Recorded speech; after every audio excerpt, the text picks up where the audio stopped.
Hey y'all, I'm T the Brand, fellow lashpreneur and lash marketing mentor. I teach lash artists to market smarter, lash better, and keep clients coming back. Welcome to my channel, and if you're listening to the Powerhouse Lash podcast, welcome back to the pod. Today we're going to be talking about how I plan my lash content for the month. If you are struggling or just want a simple way to create a content plan, this episode is for you. So let's get right into it. First things first, you have to know who your target audience is. If you don't know who the client is that you want to service and duplicate across your books, that's the basics. If you have questions about target audience, comment target audience, and I'll make a video explaining how to create your target audience. There's one on my channel. It's a few years old, but I'll create a new one just so that it's easier to access. So comment target audience if you need that help. Now, the second thing that you want to do, I want you to consider my 3 C's and my 3 E's. This helps me make content that is very focused, and focused content with a clear plan helps me to execute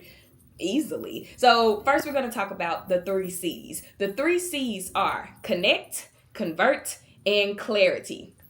First, connecting with your audience matters. They need to understand who you are, get a feel for your personality. So these are the posts that you make with your day in the lives, your lash with me's, your setup with me for a client, things that just invite them into your world, into your space, into your work as a lash artist. When it comes to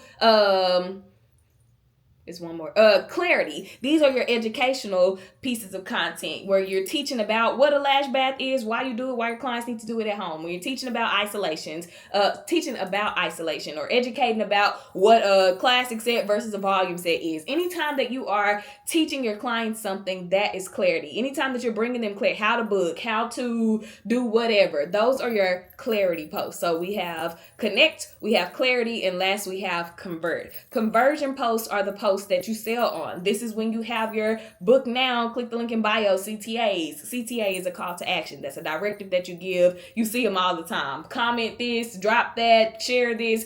That's just giving a directive, call to action. You are calling your audience to take action. So CTA.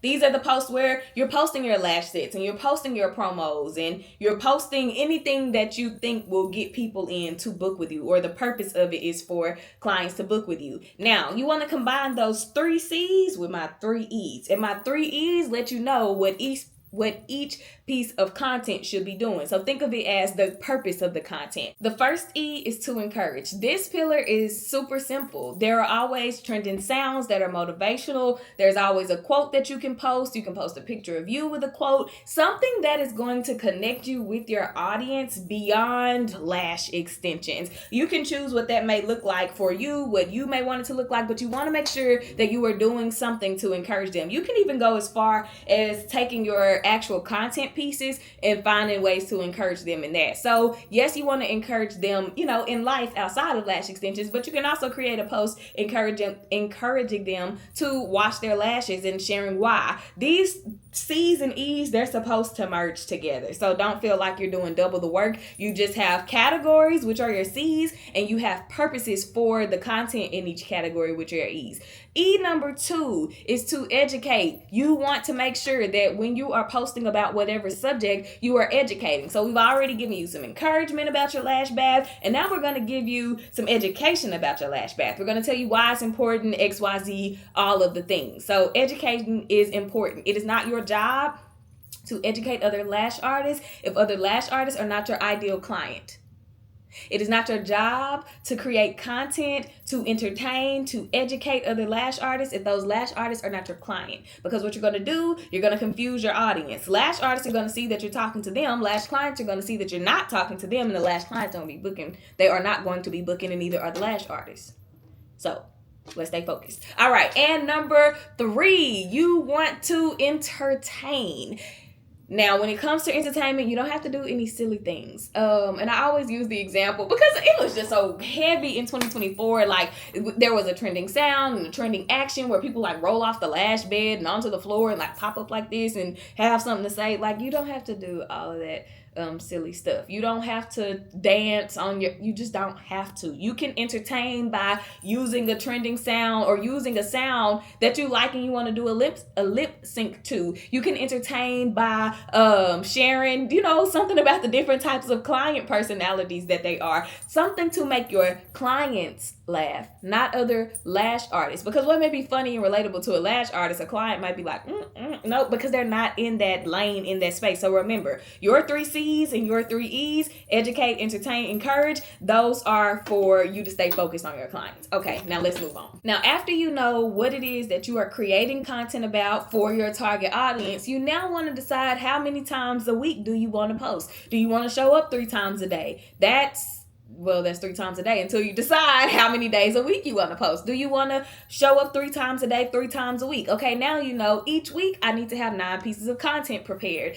Of those pieces of content prepared, or of those 9 pieces of content, now you can decide how many of these do I want to be reels? How many of these do I want to be a static post? How many of these do I want to be a carousel? Now, the difference between the 3, we all know what a reel is. That's the video. Now, when it comes to a static post, that's just a post where there's one post. You can't swipe or nothing. No videos, just one post. And then a carousel, that is when we are swiping through posts, and it's, however many posts you want to have in there. So now I know who my audience is. I know what they want to see, what they need to hear, what they need to learn.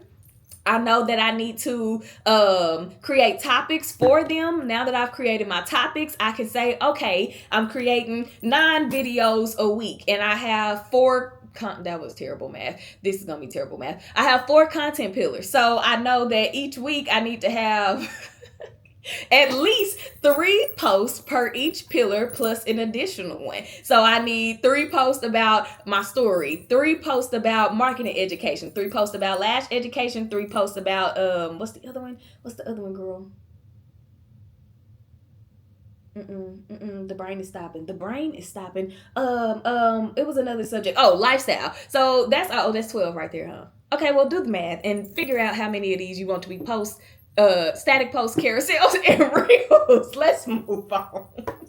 The point of that was you get to decide what your audience needs to see. One thing that can really help with this too is using your Instagram insights. If you have a business or creator professional page, you can go to your Instagram insights and you can see like, oh, my audience interacts more or engages better with reels or with static posts or with carousels, and they all have different purposes. Reels get your information out to viewers that aren't even your followers, so it pushes it out. Instagram pushes reels out to a wider audience. Your static posts, most of those are going to be seen by people who already follow you. That's a quick, straight to the point message. Wham, bam, thank you, ma'am, and we're going to keep going. And then on your carousels, these hold attention longer. People are swiping, they're reading, that applies to me, or oh, that don't apply to me, and then they keep going. So your insights will let you know what kind of content your audience best interacts with and appreciates, or engages with and appreciates, and then you can decide from there, okay, I need to make more static posts than reels, or whatever the case may be for you.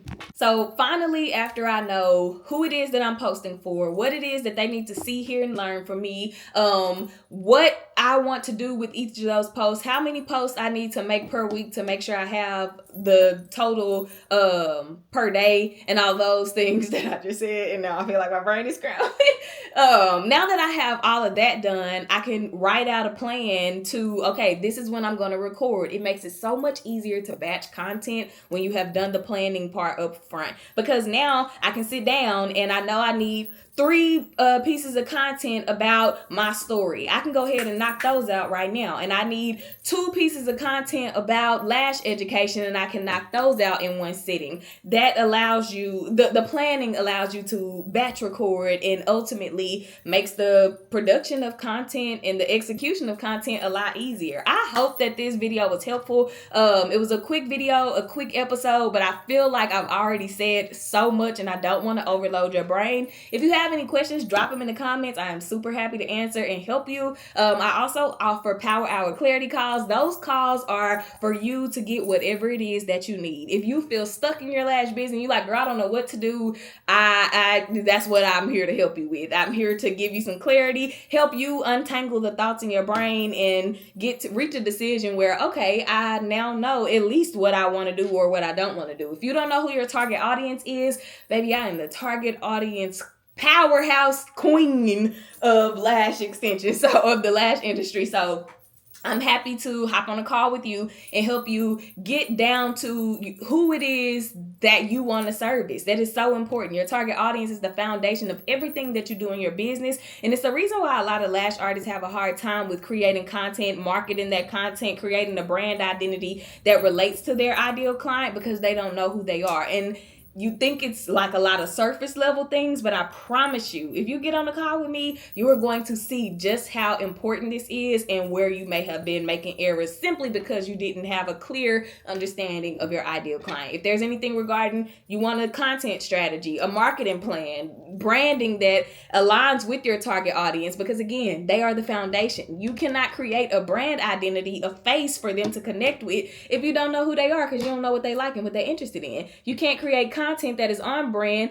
to connect with them because you don't know who they are, and so you don't know what to create, and so on and so forth. So I'm happy to help. I also offer 2 different kinds of in-person trainings. One is a look and learn, where you can come in and watch me lash, ask your questions, work on your mannequin, and get the help that you need. You can also book a lash and learn, where you come into the Powerhouse Lash Haven, you lash a model, and I can give you real-time feedback and instruction to help you see where you can improve in your lash skills. So yeah, I hope that this video was helpful, and I will see y'all in the next one.